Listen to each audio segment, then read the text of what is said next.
Bismillahirrahmanirrahim. Assalamualaikum warahmatullahi wabarakatuh. Kembali bersama Dr. Yudi Wahyudin sebagai dosen Sosial Ekonomi Perikanan dari Fakultas Pertanian Universitas Juanda.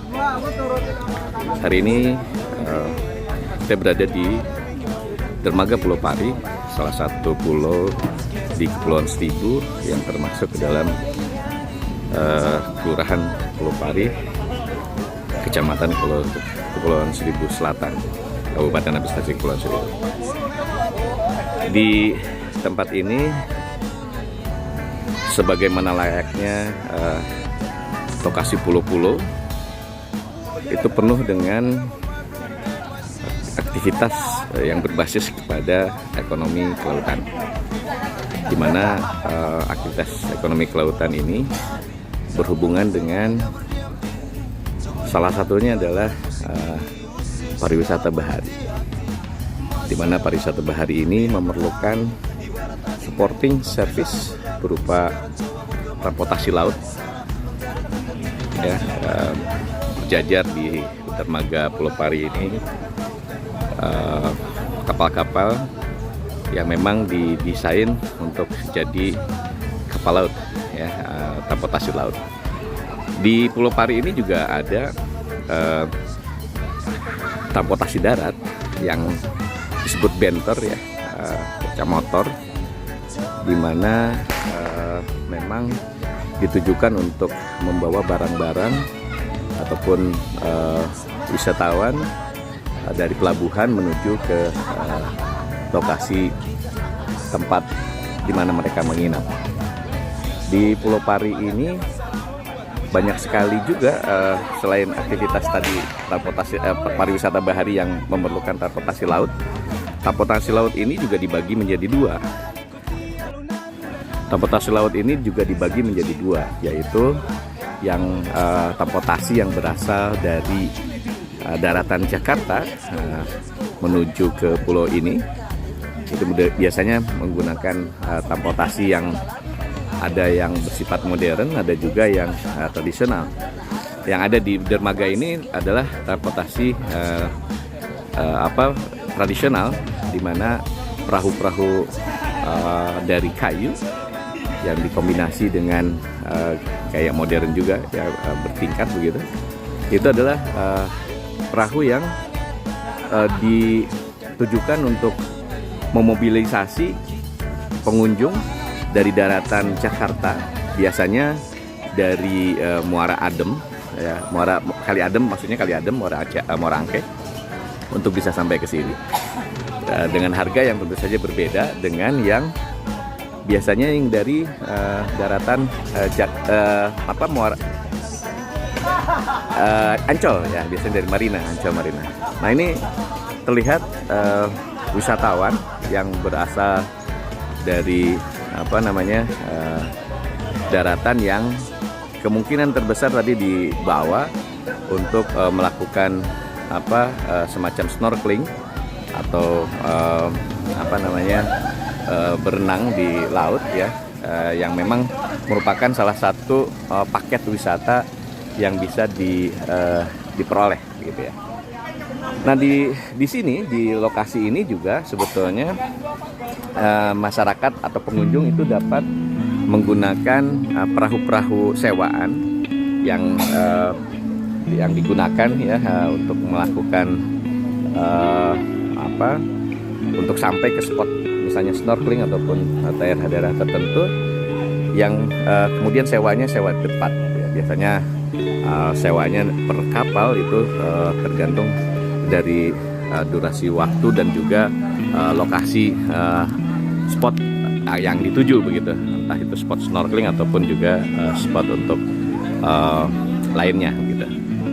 Nah, di pulau ini juga ada supporting service lain berupa warung-warung yang memang hadir itu untuk memenuhi kebutuhan, walaupun wisatawan ini ada yang paket begitu, di mana mereka disediakan makan 1 hari 3 kali ya, dengan juga ada homestay-nya. Tetapi juga ada yang bersifat mandiri, yang kemudian dia mengkonsumsi makanan yang berasal dari warung-warung yang tersedia atau disediakan oleh penduduk pulau.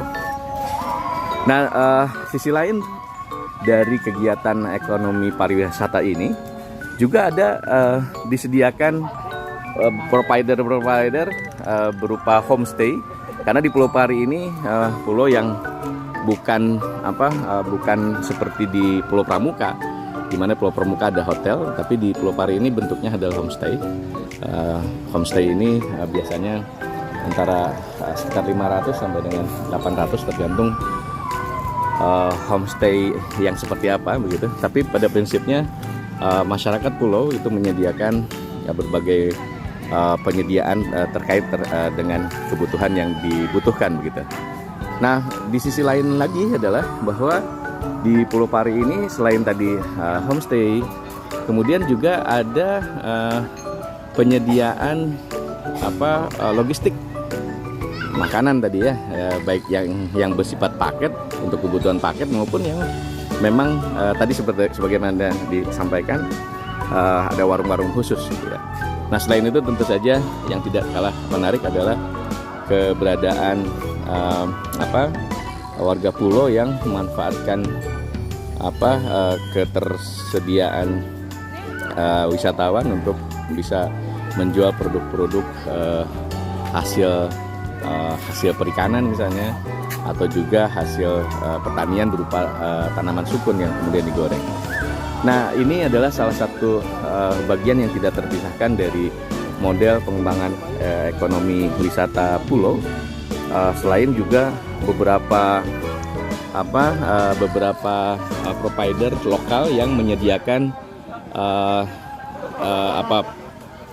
misalnya ada canoeing ya, di beberapa spot wisata di Pulau Pari ini ada 3 spot wisata penting dari di situ penyediaan atraksinya adalah atraksi pantai, lalu kemudian ada mangrove dan juga ada terumbu karang gitu. Nah, itu ada ada pantai Pasir Perawan, ada Pasir Bintang, dan juga ada pantai Rege.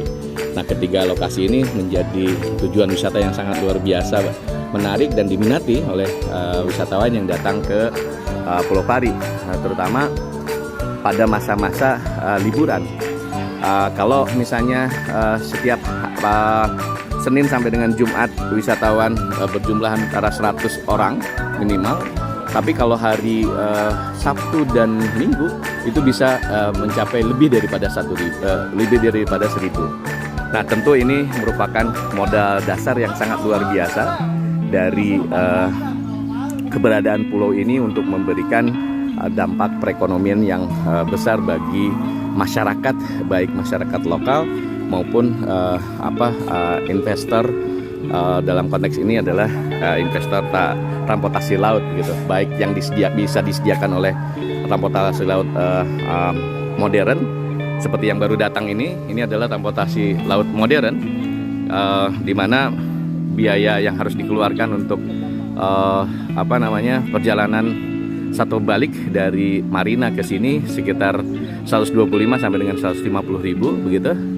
Lalu kembali lagi juga sekitar itu. Jadi untuk transportasi laut ini tentu saja bagi orang-orang yang mempunyai kecukupan. Nah, sementara untuk yang orang-orang yang mau ke sini tetapi budgetnya harus ditekan, maka bisa menggunakan yang dari Kali Adem dengan menggunakan model transportasi sebagaimana dilihat di sana.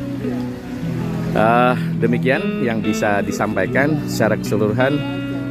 Tentu saja sekali lagi Pulau Pari menyediakan manfaat ekonomi kelautan yang sangat luar biasa, bisa dihadirkan karena di sini juga ada kawasan konservasi laut daerah gitu ya, atau yang lokal begitu, yang kemudian bisa menjadi daerah atau spot untuk snorkeling dan sebagainya, di samping memberikan spillover. Demikian yang bisa disampaikan, semoga bermanfaat. Wallahu yaqulu haq.